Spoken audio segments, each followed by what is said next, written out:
महात्मा गांधी यांचा आज स्मृतिदिन असून राजघाटावर जात पंतप्रधान नरेंद्र मोदींकडून अभिवादन करण्यात आलेले आहे।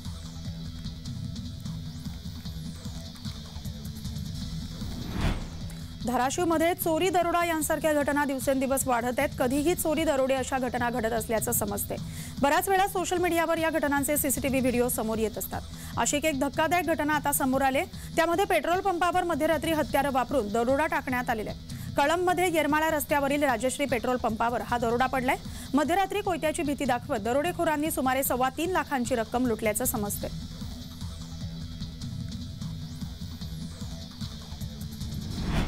डोंबिवलीत विद्यार्थ्यांच्या कला गुणांना वाव देण्यासाठी 2014 पासून विविध विषयांवर आधारित प्रदर्शनाचं आयोजन करण्यात येते।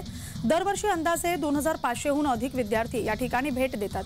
पुन्हा एकदा विद्यार्थ्यांमधील कलागुणांना संधी देण्यासाठी त्यांच्यातल्या शास्त्रज्ञांना वाव देण्यासाठी कल्याण डोंबिवली परिसरातील विद्यार्थ्यांसाठी Davghar infra, regency group, Samarth petroleum, AN solution, Dawkhar foundation यांच्या वतीनं आंतरशालेय विज्ञान प्रदर्शन आणि पोस्टर स्पर्धा 29 आणि 30 जानेवारी रोजी भरवण्यात आलेली आहे। सकाळी 10 ते संध्याकाळी 7 या वेळेत हे प्रदर्शन भरवण्यात आले।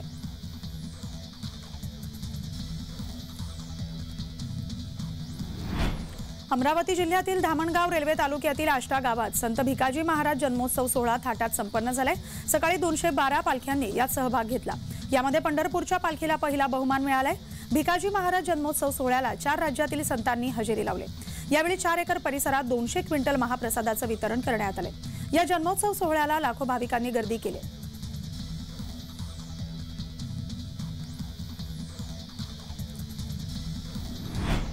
मुंबई पुणे द्रुतगती महामार्गावर 2 तासांचा ब्लॉक घेण्यात आला होता। ग्रँटी बसवण्यासाठी वाहतूक ब्लॉक करण्यात आली होती।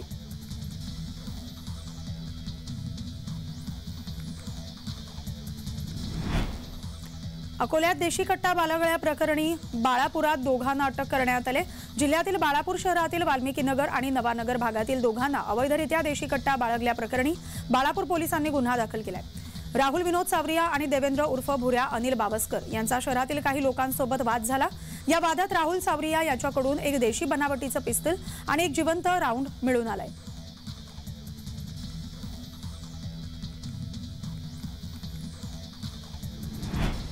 पुणे मेट्रो स्थानकांची नावं बदलण्यासाठी आता नवी समिती नेमण्यात येणार आहे। पुणे आणि पिंपरी चिंचवड शहरातील मेट्रो स्थानकाची नावं बदलण्यासाठी 40हून अधिक प्रस्ताव ठेवण्यात आलेले आहेत। यावर निर्णय घेण्यासाठी प्रशासनाकडून नवीन समिती स्थापन करण्यात येणार आहे। महामेट्रोकडून नव्या समितीची घोषणा केली जाणार आहे।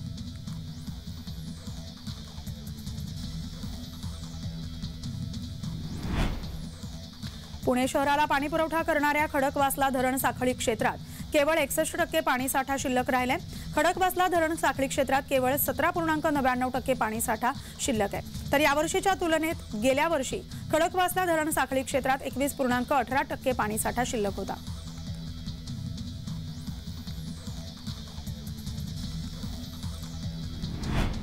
सार्वजनिक बांधकाम मंत्री रवींद्र चव्हाण यांच्या हस्ते पालघरमध्ये उत्कृष्ट गणराया पुरस्काराचं वितरण करण्यात आलं।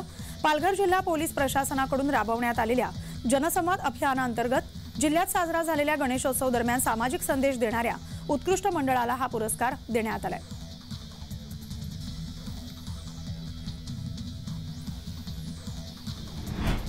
पुणे शहर पोलीस दलातील सहाय्यक पोलीस आयुक्त अशोक धुमाळ यांचं निधन झालंय। त्यांच्या निधनानं शहर पोलीस दलात शोककळा पसरले।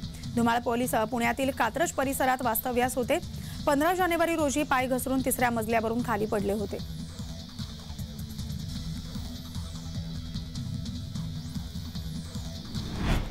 यवतमाळमध्ये मराठा समाजाचं मागासलेपण तपासण्यासाठी प्रशासनामार्फत सुरू असलेल्या सर्वेक्षणादरम्यान शिक्षक असलेल्या 2 प्रगणकांना शिवीगाळ करून मारहाण करण्यात आलेली आहे। यवतमाळ शहरातील जिजाऊ नगर भागात हा गंभीर प्रकार घडलाय। आरोपीनं महापुरुषांना सुद्धा अश्लील शिवीगाळ केल्यानं संताप व्यक्त केला जातोय। याबाबत संदीप पत्रे आणि अमोल बाबरे या शिक्षकांनी पोलीस ठाण्यात तक्रार दाखल केली।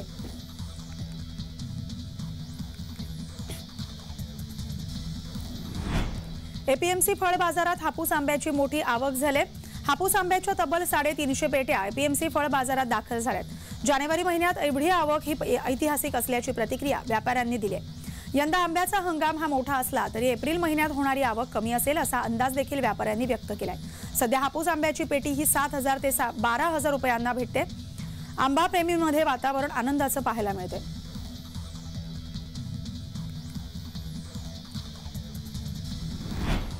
जालन्यात बिबट्याला पकडण्यात रात्री उशिरा वन विभागाला यश आलेले आहे। सोमवारी दुपारच्या दरम्यान अंबड तालुक्यातील रोहिलगड इथं रामकाटा शेती वस्तीत बिबट्या आढळला, त्यामुळे भीतीचं वातावरण पसरलं होतं।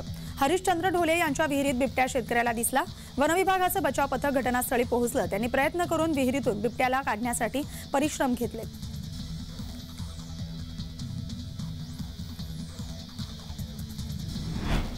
नाशिकमध्ये बिबट्याच्या हल्ल्यात 32 वर्षीय युवतीचा मृत्यू झालाय। इगतपुरी तालुक्यातल्या त्रिंगलवाडी येथे ही घटना घडली।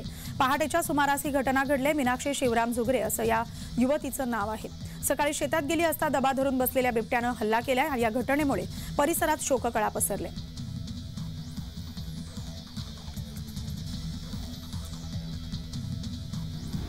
अंधेरी पूर्व पश्चिम परिसर जोडणाऱ्या गोखले पुलाच्या एका बाजूचं काँक्रिटीकरण पूर्ण झाले। आता हे काँक्रिटीकरण मजबूत होण्यासाठी किमान 21 दिवसांचा कालावधी लागणार आहे। तोपर्यंत उर्वरित कामं मार्गी लावली जाणार आहेत। पुलाची एक बाजू 25 फेब्रुवारीपर्यंत सुरू करण्यासाठी युद्धपातळीवर प्रयत्न सुरू आहेत। मात्र एक बाजू सुरू केल्यानंतर पहिल्या टप्प्यात केवळ हलक्या वाहनांनाच पुलावरून प्रवेश दिला जाणार आहे।